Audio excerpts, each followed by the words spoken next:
warahmatullahi wabarakatuh. Barkamu da warhaka, barkamu da kasancewa a wannan sabon bidiyo. A wannan bidiyon zan nuna maka yadda zaka iya maida kiran wayarka kamar an kira ka kamar iPhone, kamar irin kira na iPhone.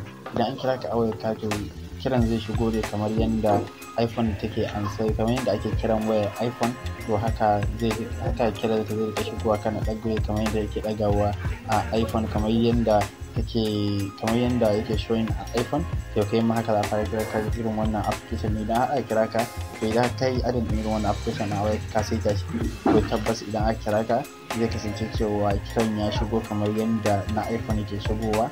Ko da ake ka mai da wayar ka kama da iPhone amma dai baka yi amfani da wani application ba, ka mai da cikin ka da kuma kiran da za a yi maka ka mai da shi irin na iPhone, to tabbas ba cika iPhone ba, domin irin kiran da za a yi maka irin kiran iPhone ne, kamar yadda irin template yake da iPhone to shi ma haka wannan kiran zai duka shigowa. Ga nan call phone iOS kamar haka, za mu clicking na application din duk da cewa mun dan gama sai to wasu abubuwa akan abin nan application din. Ga nan call phone, ga nan wajen zamu zabi irin picture da muke so, irin picture da muke so nan zan iya kuma zaɓar irin hoton da muke so.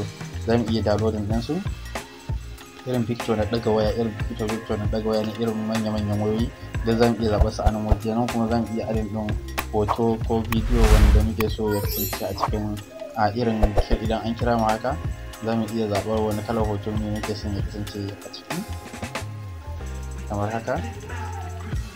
Wannan hoton da ke waya ta ne kamar haka, za mu ƙara yin ƙasa haka.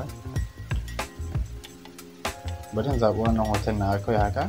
Da zarar na zaɓi wannan hoton na ka gani ya loading, ga yana nuna mana a wajen kira, ga yadda zai fito a wajen kira. Ga yana phone iOS, ga yana ringing tone, ga yana wajen zan yi apply nasu kamar haka. Kaga hotona ne zai shigo, ko da a ce an kira ni hotona ne zai fito a cikin wannan wayar, ko da ake an kira ni hotona ne zai fito a cikin background na kira. Yau dan wannan shine ƙarshen bidiyon nan akan wannan application, kuma sannan zamu saka muku link din wannan application na cikin description na wannan bidiyon. Kai tsaye zaka yi zuwa Play Store ka je kai download din wannan application ne. Yau dan uwa sai mu haɗa bidiyo na gaba.